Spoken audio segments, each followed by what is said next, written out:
బంగాళాఖాతంలో ఏర్పడిన అల్పపీడనం ప్రభావంతో తమిళనాడుతో పాటు రాయలసీమ జిల్లాల్లో భారీ వర్షాలు కురుస్తున్నాయి.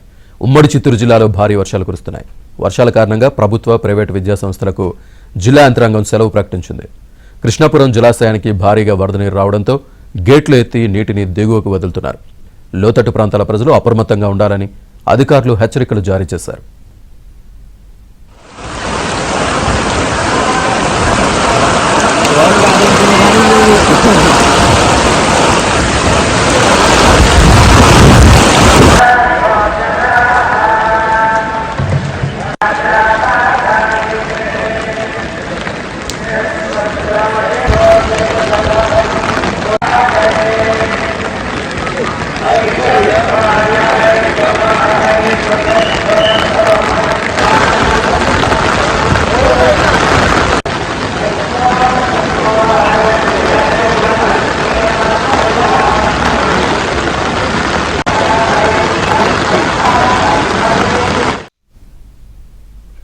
తిరుమలలో భారీ వర్షం కురిసింది. వర్షానికి సప్తగిరులు తడిచి ముద్దయ్యాయి.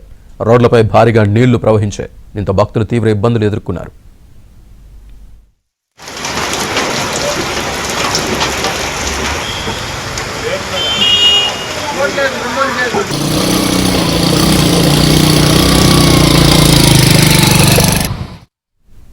ఇటు ఉమ్మడి నెల్లూరు జిల్లాలో భారీ వర్షాలు పడుతున్నాయి. నాయుడుపేట డివిజన్లోని సూళ్లూరుపేట, ఓజిలి, పెళ్లకూరు, దొరవారిసత్రం, తడమండలాల్లో ఈదురుగాలులతో కూడిన భారీ వర్షాలు కురుస్తున్నాయి. జిల్లాలోని పలుచోట్ల వరి పైర్లు నీట మునిగాయి. ప్రధాన రహదారులన్నీ జలమయమయ్యాయి. లోతట్టు ప్రాంతాల వారు అప్రమత్తంగా ఉండాలని అధికారులు సూచించారు.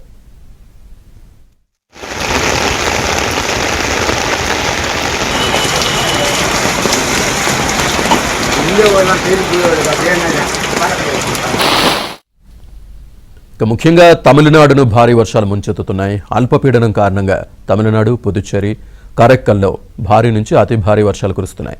చెన్నైలో కుండపోత వర్షం పడుతోంది. భారీ వర్షాల కారణంగా పలు జిల్లాల్లోని పాఠశాలలకు అధికారులు సెలవు ప్రకటించారు.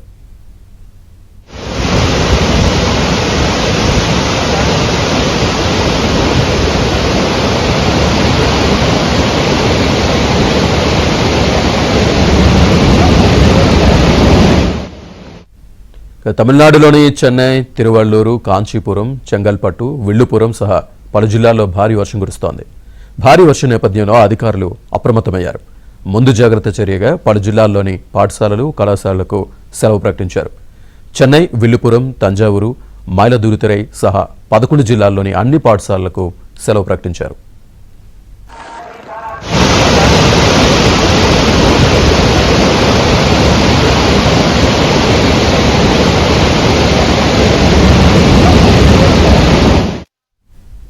తిరుపతిలో భారీ వర్షాలు కురుస్తున్నాయి. దీనికి సంబంధించి మరింత సమాచారాన్ని మా ప్రతినిధి దినేష్ అందిస్తారు. తిరుపతిలో వర్షం దంచి కొడుతోంది.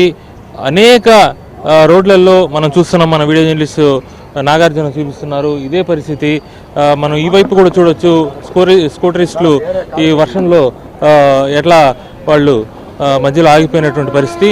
అత్యంత ప్రమాదకరమైనటువంటి ఒక విషయం ఏంటంటే అక్కడి నుంచి చూస్తే ఇక్కడ ఒక కాలువ కూడా వెళ్తా ఉంది. కల్వర్ట్ చూడొచ్చు. ఇక్కడ అది ఉందనే విషయం కూడా తెలియకుండా దీంట్లో పడితే మాత్రం ప్రాణాలకే ప్రమాదకరమైనటువంటి పరిస్థితి. అయితే ఇక్కడ ఎలాంటి అడ్డంకులు కానీ, సూచికా బోర్డులు కానీ ఏది లేని పరిస్థితి కనిపిస్తూ ఉంది. అత్యంత ప్రమాదకరమైనటువంటి పరిస్థితి. మనం చూస్తున్నాం, కారు వస్తుంది. ఎంత వాటరు ఏ లెవెల్లో ఇక్కడ వీధుల్లో ఉందో కూడా మనం చూడవచ్చు. ఇక్కడ సిచ్యువేషన్ బట్టి చూస్తే ఇంతకుముందు ఇదే వీధిలో అంబులెన్స్ వెళ్ళడానికి కూడా చాలా అవస్థలు పడినటువంటి పరిస్థితి. ఇది లక్ష్మీపురం సర్కిల్ దగ్గర ఉండేటువంటి వెహికల్, ఇంతకుముందు వెళ్ళే వెహికల్ చూడొచ్చు మనం. అది సైలెన్సర్లో నీళ్లు పోవడంతో ఎంతగా పొగలొస్తుంది అని కూడా చూడొచ్చు. టీటీడీ కావచ్చు, అలాగే మున్సిపల్ కార్పొరేషను, తుడా, R&B ఇట్లా అందరూ కలిసి ఒక సమిష్టిగా ఒక టాస్క్ ఫోర్స్ అనేది ఉండేది. ఇలాంటి సమస్యలు వచ్చినప్పుడు అందరూ కలిసి తిరిగి పరిష్కారం ఏం చేయాలని ఆలోచన చేసే పరిస్థితి ఉండేది. చాలా సంవత్సరాలుగా, గత 5 సంవత్సరాలు గత ప్రభుత్వంలో ఏ రోజు కూడా టాస్క్ ఫోర్స్ ఉనికి లేకుండా చేసినటువంటి పరిస్థితి. కేవలం తుడాని కానీ, టీటీడీ కానీ వాళ్ళ సొంత వ్యవహారాలకి ఉపయోగించుకునే పరిస్థితి తప్ప ఈ రకమైనటువంటి పరిస్థితి పట్టించుకోలేదు. దాంతో చిన్నాభిన్నమైనటువంటి పరిస్థితి. డ్రైనేజ్ సంబంధించినటువంటిది. అమ్మా మీరు చెప్పండి, ఇక్కడ ఎలాంటి జాగ్రత్తలు తీసుకోవాలా? ఇక్కడ చూడండి, ఇక్కడ కాలంలో పడిపోయే పరిస్థితి ఉంది, గతంలో కూడా చనిపోయిన పరిస్థితి. ఏం చేయాలంటారు? ఏం లేదండి, ఈ డ్రైనేజ్ అన్ని కొంచెం గుంతలన్నీ ఉంటాయి అక్కడక్కడ, అవన్నీ కొంచెం క్లియర్ చేసేసి వాటర్ క్లీన్గా పోయేట్టుగా చూడాలి. ఇది మనం చూస్తున్నాము. అందరూ కూడా ఇక్కడ తిరుపతిలో ముఖ్యంగా కపిలతీర్థ జలపాతం వృధా అవుతా ఉంది. అక్కడ ఒక కపిలతీర్థ నీళ్ళని ఒడిసి పట్టేందుకు చర్యలు తీసుకోవాలి. అలాగే ఇక్కడ లక్ష్మీపురం సర్కిల్లోకి నీళ్లు ఆ యొక్క తుమ్మలగుంట చెరువుని ఒక క్రీడా మైదానం చేశారు. అక్కడ చెరువు ఉండేది, తుమ్మలగుంట చెరువు. ఆ చెరువుని క్రీడా మైదానం చేయడంతో అక్కడి నీళ్ళంతా కూడా ఇటువైపు వచ్చేస్తూ ఉంది. ఈ వాటర్ ఫాల్స్ ఎక్కడెక్కడి నుంచి వస్తూ ఉంటే ఈ సమస్య ఉంది, ఎక్కడెక్కడ ఉంది, వాటికి శాస్త్రీయమైనటువంటి పరిష్కారం ఏంది? నీళ్ళని ఏ వైపు తిప్పించి స్వర్ణముఖి నదికి తిప్పించవచ్చు. స్వర్ణముఖి నదిలో చాలా వరకు వాటర్ వెళ్ళేదానికి అవకాశం ఉంటుంది, కానీ ఆ యొక్క సోర్స్ని, స్వర్ణముఖి నది సోర్స్ని ఉపయోగించుకోవడం లేదు.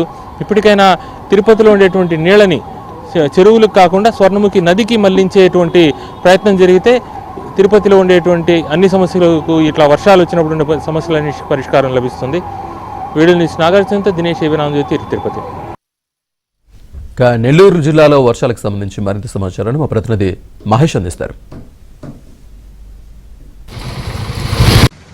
బంగాళాఖాతంలో అల్పపీడన కారణంగా ఉమ్మడి నెల్లూరు జిల్లా వ్యాప్తంగా విస్తారంగా వర్షాలు కురుస్తున్నాయి.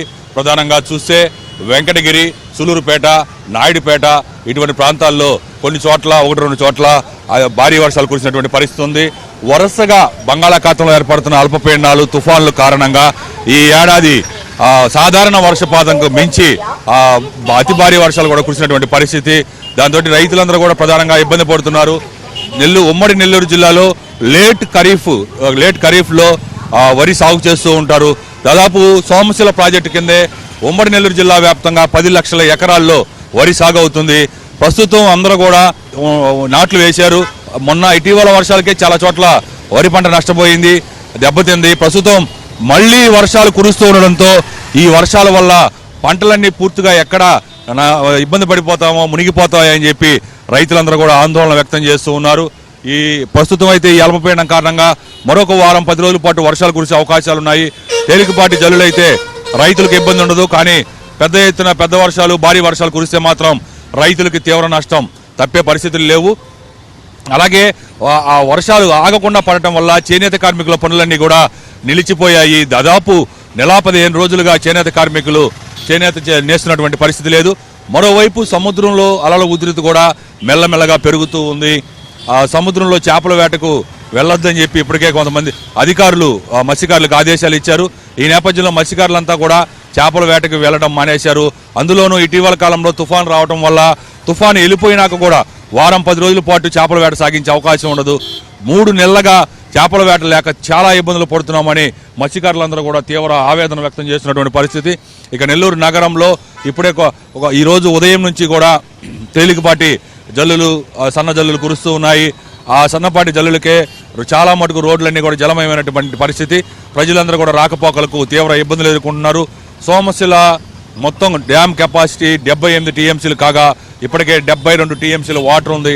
పుష్కలంగా వాటర్ ఉంది, సాగునీరంతా కూడా అందుతుంది. పంటలు పుష్కలంగా పండించుకుందామని రైతులందరూ కూడా ఎంతో ఆనందంతో వరి సాగు మొదలెట్టడం జరిగింది. కానీ వరుసగా ప్రతి సంవత్సరం కూడా 1-2 తుఫానుల ప్రభావమే జిల్లాపైన ఉంటుంది. కానీ ఈ ఏడాది వరుసగా దాదాపు 3 సార్లుకి ఇప్పటికే భారీ నుంచి అతి భారీ వర్షాలు కురిసినటువంటి పరిస్థితి.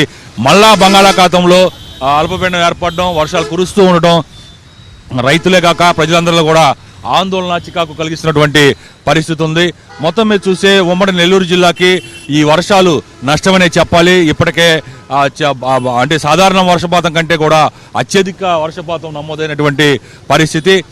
ఇంకా వర్షాలు కురిస్తే ప్రమాదమే అని చెప్పి చెప్తూ ఉన్నారు. ఈ తుఫాను, ఈ అల్పపీడనం కానీ వాయుగుండంగా మారి తుఫానుగా మారి నెల్లూరు జిల్లాలో కానీ తీరం దాటితే చాలా ప్రమాదాలు ఎదుర్కోవాల్సినటువంటి పరిస్థితి.